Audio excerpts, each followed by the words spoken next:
शूद्र कौन है, वैश्य कौन है, क्षत्रिय कौन है और ब्राह्मण कौन है और इनमें क्या अंतर है। शूद्र से ब्राह्मण कैसे बना जा सकता है, आज हम जानेंगे इस वीडियो में ओशो के विचारों के माध्यम से। शुरुआत करते हैं ओशो के विचारों की। ओशो देह शूद्र है। क्यों? क्योंकि देह में कुछ और है भी नहीं। देह की दौड़ कितनी है, खा लो पी लो भोग कर लो सो जाओ, जियो और मर जाओ। देह की दौड़ कितनी है, शूद्र की सीमा है यही। जो देह में जीता है वह शूद्र है। शूद्र का अर्थ हुआ देह के साथ तादात्म्य। मैं देह हूँ, ऐसी भाव दशा शूद्र की। मन वैश्य है। मन खाने पीने से ही राजी नहीं होता, कुछ और चाहिए। मन यानी और चाहिए। शूद्र में एक तरह की सरलता होती है, देह में बड़ी सरलता है। देह कुछ ज़्यादा मतों तक नहीं करती।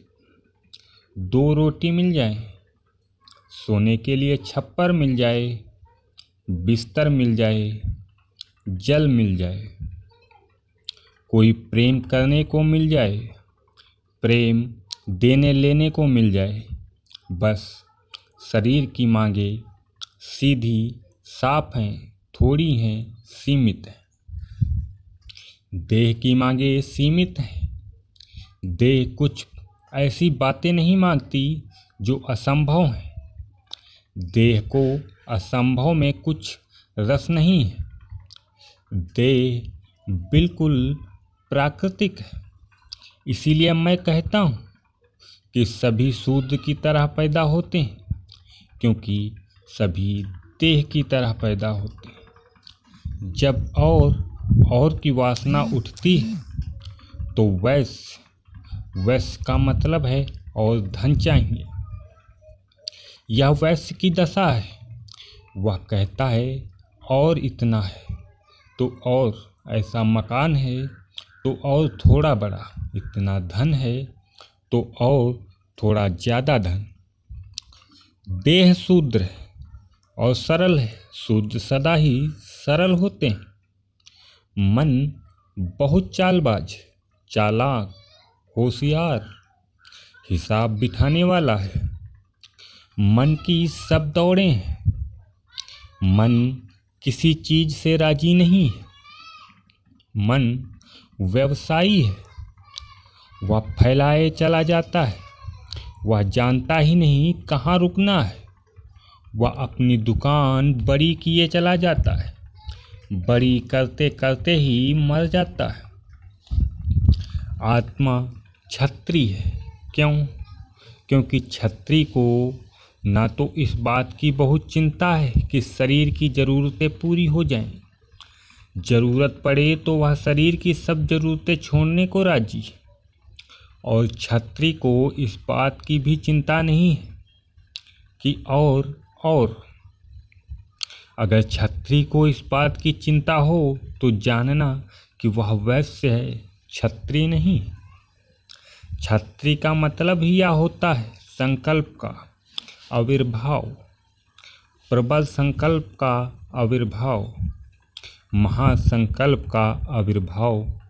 और महासंकल्प या प्रबल संकल्प के लिए एक ही चुनौती है, वह है कि मैं कौन हूँ इसे जान लूँ। शूद्र शरीर को जानना चाहता है, उतने में ही जी लेता है। वैश्य मन के साथ दौड़ता है, मन को पहचानना चाहता है। क्षत्रिय मैं कौन हूँ इसे जानना चाहता है। जिस दिन तुम्हारे भीतर यह सवाल उठाए कि मैं कौन हूँ, तुम क्षत्रिय होने लगे। अब तुम्हारी धन इत्यादि दौड़ों में कोई उत्सुकता नहीं रही। एक नई यात्रा शुरू हुई, अंतर यात्रा शुरू हुई। संकल्प यानी क्षत्रिय। ऐसा समझो कि भोग यानी शूद्र, तृष्णा यानी वैश्य, संकल्प यानी छत्री, और जब संकल्प पूरा हो जाए तभी समर्पण की संभावना है, तब समर्पण यानी ब्राह्मण। जब तुम अपना सब कर लो तभी तुम झुकोगे, उसी झुकने में असलियत होगी। जब तक तुम्हें लगता है मेरे किए हो जाएगा, तब तक तुम झुक नहीं सकते। तुम्हारा झुकना धोखे का होगा, झूठा होगा, मिथ्या होगा। अपना सारा दौड़ना दौड़ लिए, अपना करना सब कर लिए और पाया कि नहीं, अंतिम चीज हाथ नहीं आती, नहीं आती, नहीं आती, चूकती चली जाती। तब एक असहाय अवस्था में आदमी गिर पड़ता है। जब तुम घुटने टेक कर प्रार्थना करते हो तब असली प्रार्थना नहीं है। जब एक दिन ऐसा आता है कि तुम अचानक पाते हो कि घुटने गिरे जा रहे हैं, पृथ्वी पर अपने टिका रहे हो, ऐसा नहीं झुक रहे हो, ऐसा नहीं झुके जा रहे हो, अब कोई और उपाय नहीं रहा। जिस दिन झुकना सहज फलित होता है उस दिन समर्पण होता है। समर्पण यानी ब्राह्मण, समर्पण यानी ब्रह्म। जो मिटा उसने ब्रह्म को जाना। ये चारों परतें तुम्हारे भीतर है या तुम्हारे ऊपर है कि तुम किस पर ध्यान देते हो। ऐसा ही समझो कि जैसे तुम्हारे रेडियो में 4 स्टेशन हैं, तुम कहाँ अपने रेडियो की कुंजी को लगा देते हो, किस स्टेशन पर रेडियो के कांटे को ठहरा देते हो, यह तुम पर निर्भर है। ये चारों तुम्हारे भीतर हैं। देह तुम्हारे भीतर है, मन तुम्हारे भीतर है, आत्मा तुम्हारे भीतर है, परमात्मा तुम्हारे भीतर है।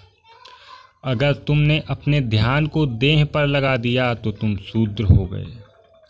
स्वभावतः बच्चे सभी शूद्र होते हैं, क्योंकि बच्चों से यह आशा नहीं की जा सकती कि वे देह से ज़्यादा गहरे में जा सकें। अगर तुमने अपने रेडियो को वैश्य के स्टेशन पर लगा दिया, तुमने अपने ध्यान को वासना तृष्णा में लगा दिया, लोभ में लगा दिया, तो तुम वैश्य हो जाओगे। तुमने अगर अपने ध्यान को संकल्प पे लगा दिया तो क्षत्रिय हो जाओगे। तुमने अपने ध्यान को समर्पण में डुबा दिया तो तुम ब्राह्मण हो जाओगे। ध्यान कुंजी है, कुछ भी बनो। शूद्रों के पास भी एक तरह का ध्यान है। उसने सारा ध्यान शरीर पर लगा दिया। अब जो स्त्री दर्पण के सामने घंटों खड़ी रहती है, बाल संवारती है, साड़ी संवारती है, पाउडर लगाती है, वह शूद्र है। ये जो 3 घंटे दर्पण के सामने गए, ये शूद्रता में गए। इसने सारा ध्यान शरीर पर लगा दिया। या राह पर चलती भी है तो शरीर पर ही इसका ध्यान है। या दूसरों को भी देखती है तो शरीर पर ही इसका ध्यान होगा। जब यह अपने शरीर को देखती है तो दूसरे के शरीर को ही देखेगी और कुछ नहीं देख पाएगी।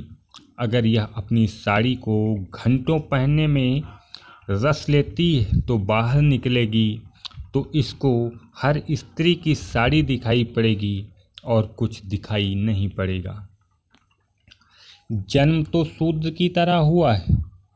ध्यान रखना, मरते समय ब्राह्मण कम से कम हो जाना, मगर एकदम मत सोचना कि हो सकेंगे।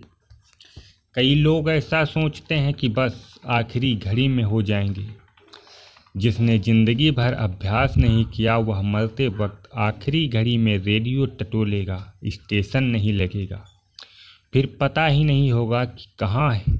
और मौत इतनी अचानक आती कि सुविधा नहीं देती, पहले से खबर नहीं भेजती कि कल आने वाली, अचानक आ जाती। आई कि तुम गए, एक क्षण नहीं लगता। उस घड़ी में तुम सोचो कि राम को याद कर लेंगे तो तुम गलती में हो। तुमने अगर जिंदगी भर कुछ और याद किया है तो उसकी ही याद आएगी। इसलिए तैयारी करते रहो, साधते रहो, जब सुविधा मिल जाए ब्राह्मण होने का मजा लो, उससे बड़ा कोई मजा नहीं है, वही आनंद की चरम सीमा है। ओशो एस धम्मो संतनो। दोस्तों, अगर वीडियो अच्छी लगे तो चैनल को सब्सक्राइब करें, वीडियो को लाइक करें तथा साथ ही अपना कमेंट करके बताएं कि आप अभी किस वर्ण में जी रहे हैं, शूद्र, वैश्य, ब्राह्मण या क्षत्रिय। मिलते हैं आपको एक नई वीडियो में।